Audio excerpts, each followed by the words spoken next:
rata-rata, ini umum ya, umum. Yang nggak umum sih kita nggak bahas, itu lain. Yang umum bisa saya bahas. Itu satu kali melakukan, untuk besok belum tentu itu bisa lagi secara umum ini. Beda dengan perempuan. Maaf, maka itu kenapa pelacur lebih banyak yang perempuan daripada laki-laki? Karena perempuan, maaf, itulah saya nggak ngerti kenapa Papa ciptakan ini beda. Perempuan dalam sehari, maaf, itu bisa berapa kali? Secara normal laki-laki tidak bisa. Maka itu Tuhan tidak pernah setuju dengan poligami. Nggak akan sanggup, kecuali kuda. Maaf saya ngomong apa adanya ini. Loh, kita harus terbuka ini. Maka itu suami istri, ayat 4 ini kita harus bahas baik-baik berdua. Yang tidak siap harus selalu terbuka dengan yang siap. Lalu yang siap harus menolong yang tidak siap. Ngerti maksudnya ini? Nah, ini masalah penting. Roh Kudus sadarkan setiap kami. Apa yang terjadi dengan kita berdua di tempat tidur? Ya, bagi beberapa orang yang sering dengar saya khotbah soal pernikahan, saudara pasti masih ingat. Kalau saya sering bahas Ibrani 13 ayat 4, masih ingat bukan? Tempat tidur. Bayangkan, bagi yang belum tahu, saya ngomong sedikit. Satu-satunya Tuhan di jagat raya ini, karena ada jutaan Tuhan, saudara. Ya, ada jutaan Tuhan. Satu-satunya Tuhan yang berkata, aku benci perceraian, dan yang ngurus pernikahan sehebat itu cuma Tuhan kita. Bahkan dia satu-satunya Tuhan yang berkata, tempat tidur harus dikuduskan. Tidak ada Tuhan manapun di dunia bicara soal tempat tidur kecuali Tuhan kita. Katakan amin ini. Dahsyat sekali.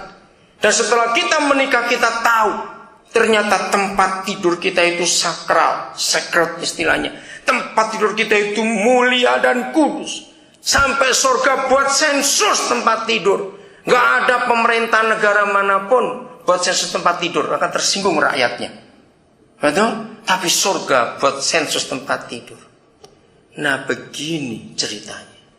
Apa saja yang terjadi di dalam kamar, itu akan dibawa oleh kita berdua keluar kamar. Ngerti ini? Nah, di luar kamar itu ada anak-anak kita. Beres atau tidak urusan kita tiap hari kita di dalam kamar itu. Itu menentukan di luar kamar. Nah, apa yang terjadi di dalam rumah, di luar kamar, itu yang akan kita bawa keluar. Ayo jujur. Bagaimana saudara seorang karyawan, seorang direktur, seorang manajer bisa konsentrasi penuh karier menanjak kalau urusan di dalam ini gak pernah beres? Betul tidak? Pagi-pagi bangun sudah cari masalah. Sampai anak-anak bingung, kenapa ini papa mama? Tiap pagi pasti ribut. Anjing gak salah ditendangin juga. Ini ilustrasinya. Saudara, kalau gitu betapa pentingnya tempat tidur itu. Sampai papa kita harus ngurus tempat tidur. Lagi sekali Ibrani 13 ayat yang keempat. Bayangkan. Maka itu kalau kita dua gak beres dalam hidup kita di tempat tidur, gak akan beres hidup ini. Kemunafikan akan terjadi dalam kehidupan kita, saudara. Karena kita pura-pura gak mau tahu. Anak-anak kita yang jadi korban. Maka itu kalau kita ada apa-apa, kenapa tempat tidur kita musuhi? Betul, yang sudah menikah akan tahu itu. Karena setan paling gak suka tempat tidur yang benar. Setan selalu mencari masalah untuk kita berdua bermasalah di tempat tidur itu. Maka itu ayat 4 ini pegang baik-baik. Setelah kita menikah, tubuh bukan milik pribadi, milik pasangan kita. Simpan ayat ini. Bereskan apa-apa, bereskan. Lagi sekali para istri jangan suka menghukum kami. Terbuka. Ayat 5. Janganlah kamu saling menjauhi. Kecuali, bayangkan begitu telitinya papa sampai urusannya pun diajarin kepada kita. Kecuali dengan apa? Persetujuan bersama. Mendengar kata persetujuan saja, agreement saja, itu pasti melibatkan lebih dari satu orang. Buat perjanjian, kalau memang kita nggak mau dulu, alasannya apa? Harus jelas. Saya bilang, jangan banyak tanya ya, jangan bilang begitu. Harus terbuka. Lalu dua-dua harus sama-sama setuju. Tidak boleh cuma sepihak saja. Harus dua-dua setuju. Kenapa?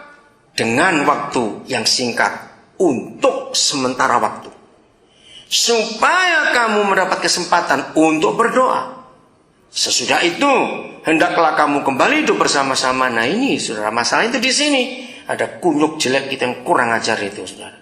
Supaya iblis jangan menggodai kamu, karena kamu tidak tahan bertahan.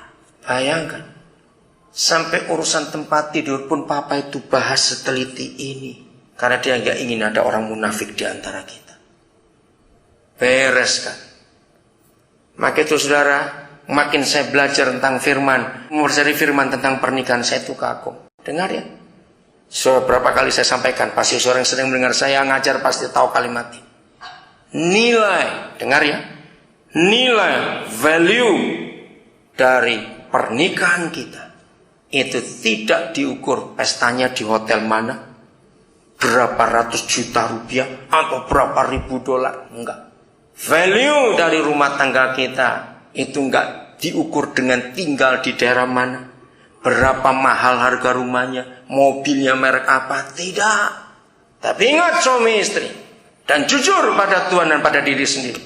Nilai dari pernikahan kita itu dinilai dari pembicaraan kita di tempat tidur sebelum kita tidur. Indah bukan? Saya menemukan dari ayat ini. Lagi sekali, nilai dari pernikahan kita itu enggak dilihat gaji kita berapa, income kita berapa. Nilainya adalah di tempat tidur sebelum kita tidur. Kita itu apa yang kita bahas itu apa? Satu kali ada orang berkata, oh kalau kami nggak ada yang kami bahas, lebih celaka, itu pasti nggak beres rumah tangganya. Berarti sebelum tidur, tidurnya dulu sendiri-sendiri. Nggak ada yang perlu diomongin. Apa? Ngomong pendek ribut, ngomong panjang ribut, gak usah ngomong. Nah itu lebih celaka. Keluarga yang mata duitan, saudara. Wah itu seru. Baru duduk tempat tidur. Kenapa saldo kurang? Kamu belanja apa tadi? Duit aja diurus. Nanti melek pagi, awas belanja banyak-banyaknya. Nah, duit lagi. Nah, kalau suami istri ngomongnya duit aja di tempat tidur, itu mata duitan. Nah, gitu saja. Maka itu apa yang kita diskusikan. Saudara bisa bayangkan, suami istri yang benar akan selalu kehabisan waktu di tempat tidur itu. Karena banyak yang mau dibicarakan, tukar pikiran. Enak ceritanya. Enggak jotos-jotosan, enggak matalu gitu, enggak. Ngomongnya enak, aduh itu menyenangkan. Percayalah, kalau pagi-pagi kita keluar kamar, surga yang kita bawa keluar dari situ. Anak-anak kita akan menikmati. Maka itu saya sering bertanya. Ada 4 pertanyaan klasik yang saya selalu berikan kepada banyak keluarga. Tapi 2 saya sering tanya. Saya akan tanya pada anak-anak. Kapan terakhir kali kalian melihat papa mama bergurau berdua? Oh, itu sebelum Haberbes dibangun. Wah, itu tahun 33. Misalnya. Ayo, kapan terakhir kali anak-anak melihat kita 2 bisa bergurau? Anak-anak itu bahagia kalau bisa lihat kita bergurau, duduk makan berdua suap-suapan. Woi, anak-anak bilang, papa mama lucu, enggak apa-apa. Oh, enggak, amin. Sungguh anak-anak senang. Kapan terakhir kali anak-anak lihat kita 2 kejar-kejaran di rumah, tapi enggak bawa pisau loh ya. Kejar-kejaran sambil tertawa. Wih, anak-anak suka citore papa mama. Sungguh saat itu kebahagiaan mereka. Nggak usah ke Easter show, sudah bahagia mereka karena lihat show papa mamanya di rumah. Kira-kira ya atau tidak? Coba jawab itu. Luar biasa.